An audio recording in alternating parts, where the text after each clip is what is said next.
After qualifying in first place for the second consecutive Grand Prix, Jeffrey Hurlings wanted to get off to a good start, but it was the 461 of Romain Febvre who stole the early advantage, at least for the first few corners anyway, before Jeffrey Hurlings, number 84 on the Red Bull KTM, eventually found a way through. Hurlings was in second ahead of his teammate Jake Nichols, the 45 Brit, with Christophe Charlier down in fourth, and Jose Butra on the Silver Action KTM down in fifth. But the battle eventually was between the Wilvo Nastan JM Racing KTM's. A mistake there from Jake Nichols allowed Charlier to close in, but Nichols did well to hold on until Charlier fell down around about lap 8. So that left Jake Nichols in third position. Lupino, who was hard charging through the field from 15th, tangled with Dylan Ferrandis, but eventually Lupino would finish in 8th. But it was a win for Hurlings. Febvre was second, Anstey third.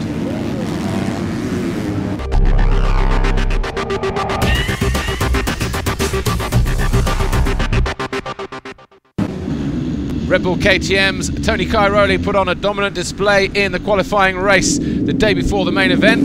He messed up going through turn 1, but he was making sure that he was a whole shotter in the second attempt. Sean Simpson went down on the Ritchie Racing KTM, so too on turn 4 on lap 1, number 40 Tanel Leok on the Route 77 Energy Honda. He would have to work hard to fall through the field. He eventually came home in 12th place. Meanwhile, Bobryshev was leading up the front on the Honda World Motocross Honda from Tony Cairoli. Cairoli not finding his rhythm, nor too was the 183 of Stephen Frossard on the 183 Monster Energy Yamaha. Then Bobryshev made a mistake as Ken de Dijker started to close in, and as soon as he picked him up, and Tony Cairoli went through as well. So it was a KTM Red Bull 1-2. But not for long, because de Dijker eventually got caught, moved over easily, led his team leader through. Unlike these two, Kevin Strybos and Rui Gonçalves, the Portuguese rider on the 999, coming off worst in that attempt. But Tony Cairoli was a winner from de Dijker and de Sal.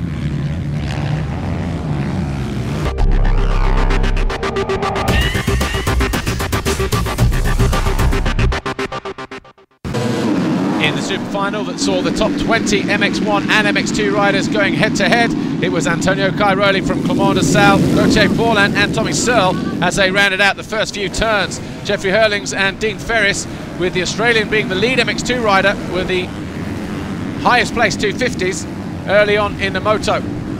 Tommy Searle there, number 100, going through in 4th place. This was a battle though. Dean Ferris, at this point, he was already starting to lose places. Jeffrey Hurlings had already gone through and was the dominant force in MX2. Meanwhile, Gauthier Paulin was comfortable in 3rd position and happy to sit behind Clermont de Sal for much of the race, but then he started to feel the pressure from the hard-charging Jeffrey Hurlings, who was looking at trying to make a podium position. Gauthier Paulin found a way through though on de Sal, with about 4 laps to go with an aggressive move. That put the Frenchman into 2nd position. Clermont de Sal was 3rd. And then number 84, Jeffrey Hurlings, just as he entered the 2 laps to go and almost found a way past de Sal, limped over the finish line for a couple hundred metres. We didn't know what the problem was, but Tony Cairoli won his 2nd super final in succession. Gauthier Paulin was 2nd, Clermont de Sal was 3rd, and the overall Grand Prix in MX2 belonged to Jeffrey Hurlings. Antonio Cairoli was the winner and is now the new championship leader. Tony, congratulations, you rode a strong race all weekend. You must be happy to regain the red plate. Yes, I'm really happy. I rode really good all the weekend, and today was a hard race, very warm, and we managed to finish on the top spot both races. That was my goal also last week, but couldn't happen. And this year we want to do better than last year, so we have to keep going like this, and this is good. This is a good way. Well done. We'll see you in Valkenswaard. I could have had 2nd, you know, so I'm already looking for the next thing, and that's the top 3 spot, you know. Fair play to Tony, that guy is just unbeatable almost, so he couldn't even stay close, but I'm proud to stay on the pace of Paulin and de Sal, and obviously they're on a bigger bike, so it's not bad to lose from them, and proud to stay on 4th, so next step is the top 3 spot, and got a so-so start.